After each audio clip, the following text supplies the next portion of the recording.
Você acha que Deus tem alguma... Vai de novo. Você acha que Deus tem alguma coisa a ver com as calamidades do mundo? O que aconteceu em Brumadinho, em Suzano ou até mesmo lá em Moçambique? Será que essas coisas são atos de Deus? Vamos conversar sobre isso?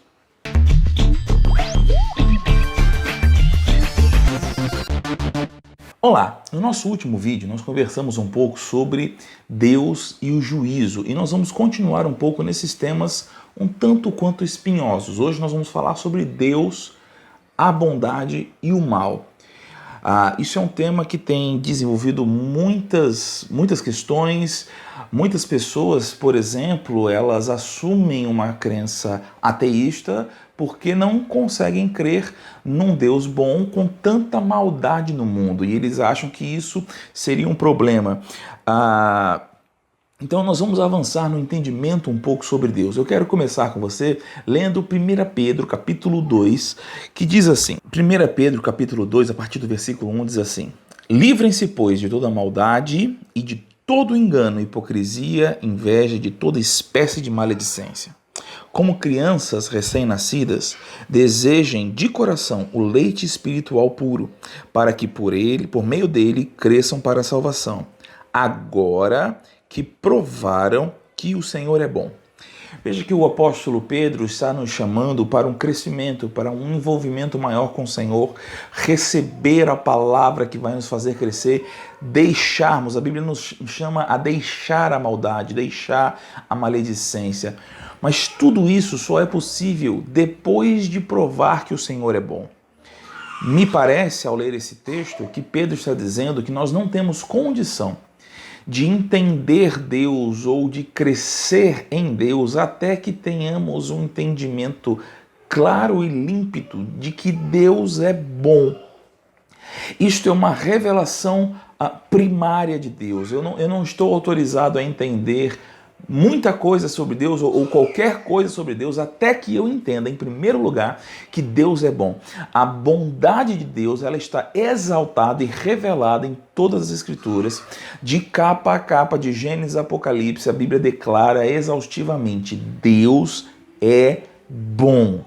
Em Tiago, no capítulo 1, existe outro texto muito interessante também. Tiago, capítulo 1, versículo 13, diz assim: Quando alguém for tentado, jamais deverá dizer: estou sendo tentado por Deus, pois Deus não pode ser tentado pelo mal e a ninguém tenta. E então no versículo 17 ele diz: toda boa dádiva e todo dom perfeito vem do alto, descendo do Pai das luzes, em quem que não muda como sombras inconstantes. Então, Tiago está nos dizendo duas coisas muito importantes. Nós, inclusive, já falamos de Tiago aqui em outro vídeo que falamos sobre a graça comum, mas Tiago está dizendo que de Deus, o que vem de Deus sempre é boa dádiva, sempre é dom perfeito. E diz também que Deus não pode ser tentado pelo mal, Deus não é atraído pelo mal, Deus não se sente impelido ao mal. Então nós vemos nesses textos que existe uma linha traçada em todas as ações de Deus. Tudo que Deus faz, Ele faz em bondade. Deus jamais realiza aquilo que é mal. Então, em toda a Escritura, nós temos ecoando uma frase: o Senhor é bom e o seu amor dura para sempre. Ainda assim, existe um chamado enigma de Epicuro que diz o seguinte: Epicuro, um antigo filósofo grego, é atribuído a ele esse enigma, que diz: se existe um Deus todo-poderoso e bom, então não deveria existir o mal. Mas se existe o mal, ou não existe Deus, ou esse Deus não é poderoso, ou esse Deus não é bom. E isso tem sido um entrave para muita gente crer em Deus. Como é que pode existir ou coexistir um Deus bom e um Deus mau? Mesmo toda a Bíblia asseverando que Deus é bom, mesmo tantos textos, falando da bondade de Deus, o enigma de Epicuro subsiste, precisamos resolvê-lo. Em primeiro lugar, nós precisamos estabelecer aqui algum parâmetro sobre o que significa o mal. Quando nós falamos do mal, existem dois parâmetros principais. Um que é o mal moral, outro que é o mal natural. Por mal moral, nós falamos daquelas atitudes más, motivadas por intenções más. Quando você vê, por exemplo, o que Adolf Hitler fez nos anos 40, nos anos 30 e 40, você sabe que aquilo foi movido, ele foi movido por maldade. Ninguém pode olhar para a ação de Adolf Hitler e achar que aquilo foi bom, não é?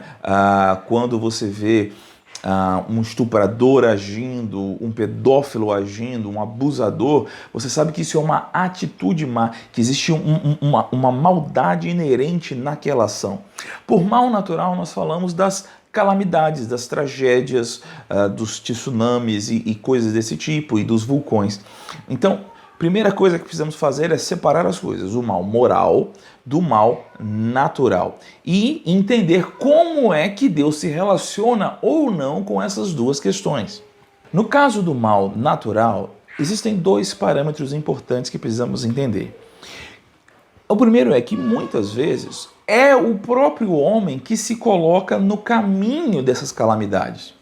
Quando o homem decide criar uma cidade no pé de um vulcão, nós não podemos culpar o vulcão da maldade e nem mesmo Deus, se afinal de contas o homem foi morar naquele lugar. Se ele mora na rota do tsunami e esses eventos têm acontecido desde que a Terra é Terra, desde que o mundo é mundo, não é? O homem ignora esses sinais da natureza e se coloca no caminho, você não pode atribuir nem à natureza e nem a Deus maldade nisso.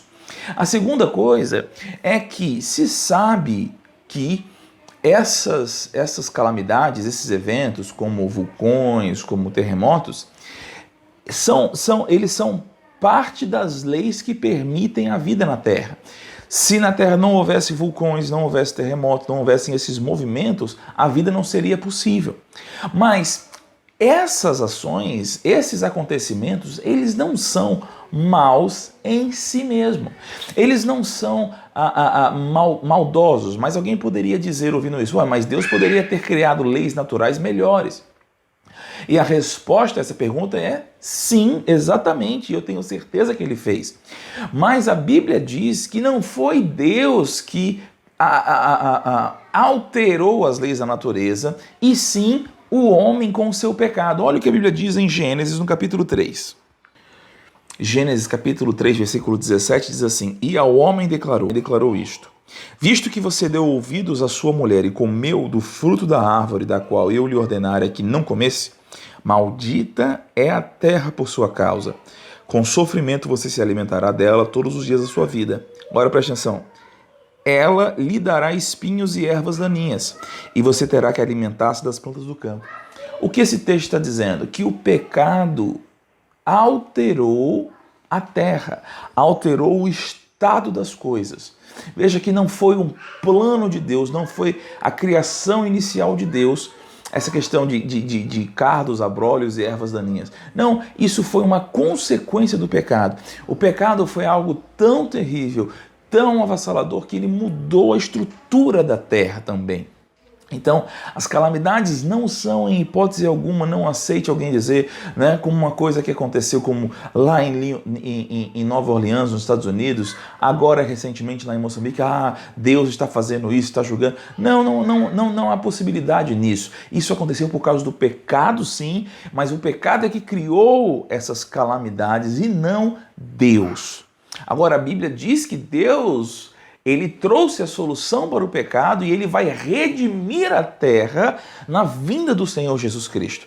Então nós vemos que Deus não está alheio a isso, ele está atento, ele está agindo e ele vai corrigir isso no retorno do Senhor Jesus Cristo. Toda a terra, toda a criação será redimida e livre da corrupção. Agora, existe o chamado mal moral. E precisamos resolver isso também, precisamos entender também o mal moral. E ao olhar as Escrituras, você vai ver que a Bíblia sempre diz e sempre assevera que Deus deu liberdade ao homem se ele quisesse ser mal. Afinal de contas, foi Deus quem colocou a árvore do conhecimento do bem e do mal lá no jardim. Deus a colocou lá, mas Deus não ordenou que o homem comesse. Pelo contrário, ele alertou para que o homem não comesse, para que ele não participasse. Mas o homem passou a ter a capacidade de escolher e decidir como gostaria de viver.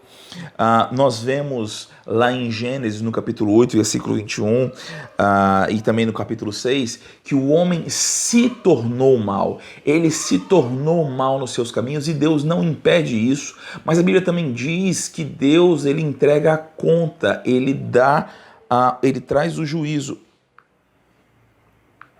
Então, a Bíblia vai nos mostrar que Deus jamais impediu o homem mau de ser mau, mas isso não quer dizer que Deus está alheio a isso. Em um momento, Deus vai entregar a conta. E o que é a conta? É o que falamos no vídeo anterior, o juízo de Deus. Olha o que diz Apocalipse capítulo 6. Olha só o que diz Apocalipse capítulo 6, versículo 9. Quando ele abriu o quinto selo, vi debaixo do altar as almas daqueles que haviam sido mortos por causa da palavra de Deus e do testemunho que deram. Eles clamavam em alta voz: Até quando, ó soberano, santo e verdadeiro, esperarás para julgar os habitantes da terra e vingar o nosso sangue? Então, cada um deles recebeu uma veste branca e foi-lhes dito que esperassem um pouco mais, até que se completasse o número dos seus conservos e irmãos que deveriam ser mortos como eles. Preste atenção nesse texto. Esse texto está falando de pessoas que foram martirizadas por causa da palavra. Então, homens maus os perseguiram e os mataram. E eles chegam diante do Senhor e eles perguntam ao Senhor: quando é que o Senhor vai julgar essas coisas? Quando é que o Senhor vai lidar com esses que nos fizeram mal? Esse texto é muito interessante. Veja que nós podemos abordar várias coisas aqui mostrando que diante do Senhor a memória não é deletada. Eles sabiam o que havia acontecido e eles sabiam que um Deus justo deveria julgar aquelas pessoas. Mas então é respondido a essas pessoas que eles esperem. E por que isso é interessante? Porque mostra que sim, Deus está atento ao mal, Deus não está ignorando o mal, mas o relógio de Deus não é o nosso, como também tratamos no vídeo anterior.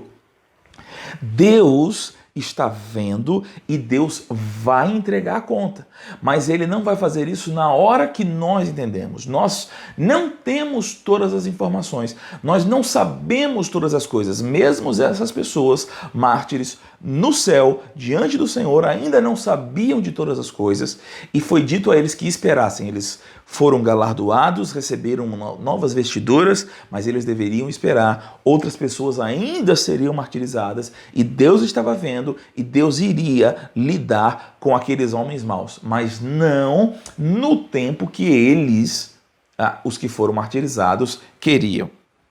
E aí o mesmo texto, nos versículos 15 a 17, diz assim: Então os reis da terra, os príncipes, os generais, os ricos, os poderosos, todos os homens, quer escravos, quer livres, esconderam-se em cavernas e entre as rochas das montanhas. E eles gritavam às montanhas e às rochas: Caiam sobre nós e esconda-nos da face daquele que está sentado no trono e da ira do Cordeiro, pois chegou o grande dia da ira deles, e quem poderá suportar? Veja que Deus trouxe o juízo e os homens maus disseram: pronto, chegou o dia da ira e ninguém pode suportar. Mas alguém pode dizer: mas justiça tardia é a mesma coisa que injustiça.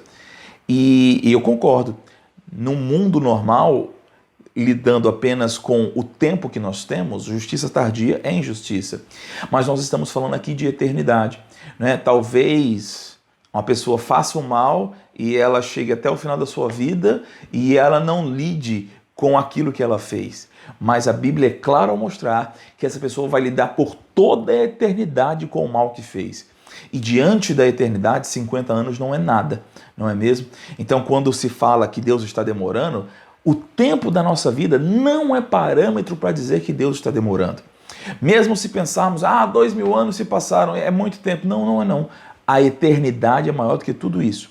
E a Bíblia deixa claro que Deus é o justo juiz, que em bondade vai entregar a conta para cada um de acordo com as suas obras. Seja abençoado, meu querido.